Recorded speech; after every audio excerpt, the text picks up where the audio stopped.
کتێبخانەیە گشتی تەوار یەکێکە لە پرۆژەکانی یەکێتی ژنانی کوردستان کە ماوەی 13 ساڵە بەڕووی خوێندکاران و خوێنەران کراوەیە. لە ئێستادا نۆژەن کراوەتەوە و بە شێوازێکی نوێ و جیاواز پێشوازی لە خوێنەرانەکەات. بابینەرێن فیچەرەلی. یەکێتی ژنانی کوردستان هەر لە سەرەتای دامەزراندنیەوە کە ئامانجی خزمەتکردنە بە ژنان و یەکێک لەو ڕێگەیانشی کە هەڵی بژاردووە هۆشیارکردنەوەی ژنانە بە چەندین ڕێگای جیاواز و جۆرا و جۆر. بێگومان دوای ئەوەی کە ئەم بینایە دروست ئەکرێت وەکو ئۆفیسێکی ڕێکخراوی یەکێتی ژنانی کوردستان لە سلێمانی، بیرۆکەی زۆر هەبووە بۆ ئەم بینایە و پرۆژەی زۆریان هەبووە.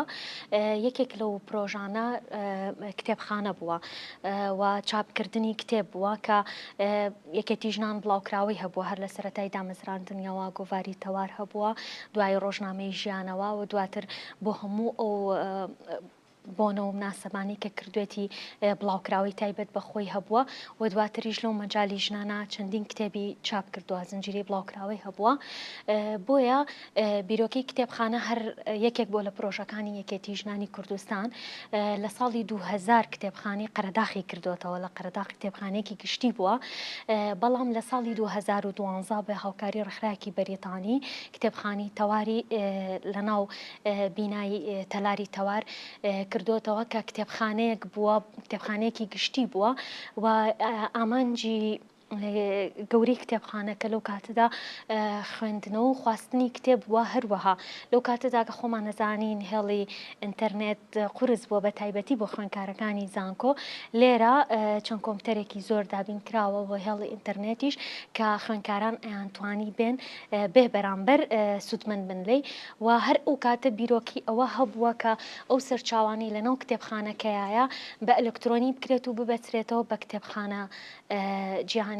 بەڵام دیارە ئەو پرۆژەیە بەنیوەیی جێهێڵراوە نەکراوە، بەڵام کتێبخانەکە هەر بەردەوام بوو و کتێبی زۆری لەو کاتەیە بۆ کۆکراوەتەوە بە هاوکاری ئەو ستافی کە ئەو کات لێرە کاریانە کردو و ئەو کەسانی کە لە دەرەوە بوون هاوکاری کتێبخانەکە بوون. واری تەوارمان هەیە لێرە بەشی مێژوو و جوغرافی و یادداشتمان هەیە کە زۆربیان لە مەجای ژنانن. لە ساڵی 2023دا لە مانگی 12 کۆتایی ساڵ بیرۆکەی کافێخان بوو کە کتێبخانەکە نۆژەن بکەینەوە و بتوانین سەرچاوی زیاتری بۆ دەستەبەر بکەین و لە شێوازێکی کافەیەک بۆ خزمەتی خوێنەران بە بەردەوامی کراوە بێ. کتێبخانەکەمان نۆژەن کردەوە، پرۆژەی نۆژەنکردنەوەکە ساڵێکی پێچوو.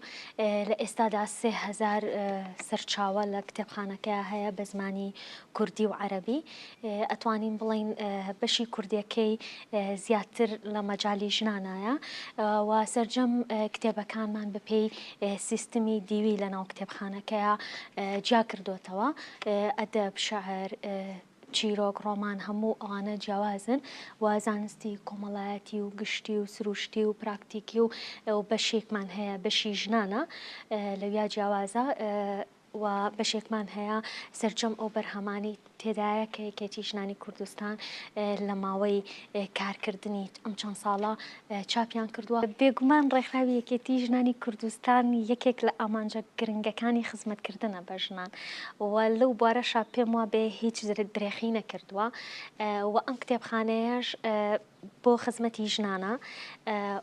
ئەگەر باسی پێشتر بکەین بەڵێ یارمەتی هەموو ئەو ژنانەی یاوە ئەگەر ڕویان لێکێتی ژنان کردبێ و ئەوکۆی کەوتم بەرهەمەکانی خۆشی هەمووی لە مەجای ژنانایە و زۆرترین بەرهەمیشی بۆ ژنان چاپ کردووە. لە ئێستاشە ئێمە چەندین ئامانجمان هەیە کە ئامانجەکانمان ڕاستە کتێبخانەیەکی گشتیە و ئێرە دەرگای کراوەیە بەڕووی هەر کەسێکە کە بێوێ هەر کار و چالاکێک لە کتێبخانەکە بکە بەمەرجێک لەگەڵ ئایدیا و بیر و بۆچوونەکانی یەکێتی ژنان بگونجێ. بەڵام ئێمە ئامانجی گەورەمان خزمەتکردنە بە مەجای ژنان بەڕاستی و لێرە ئۆرکشۆپ سیمینار لە مەجای ژنان و هەر خاتوونێک بێوێ کتێبەکەی بڵاو بکاتەوە و ناساندن بۆ کتێبەکەی بکە ئێمە لێرە لە خزمەتی زیاتیان دەتوانێت لێرە بڵاوی بکاتەوە و ئامانجمانە لێرە ئەو فلیمانە ببینین کە لەبارەی ژنانەوە دروست دەکرێن و خەونمانە کتێبخانەیەکی ئەلکترۆنی تایبەت بە ژنان و سرجەم ئەو بەرهەمانی کە لێرە هەنوو ئەو بەرهەمانی کە بە زمانی کوردی چاپ کراون لە مەجای ژنانە لەناو کتێبخانە ئەلکترۆنیەکە بۆ ژنان بەردەست بێ کە بتوانن لە ماڵەوە ینی بە ئاسانی بگەن بەو سەرچاو.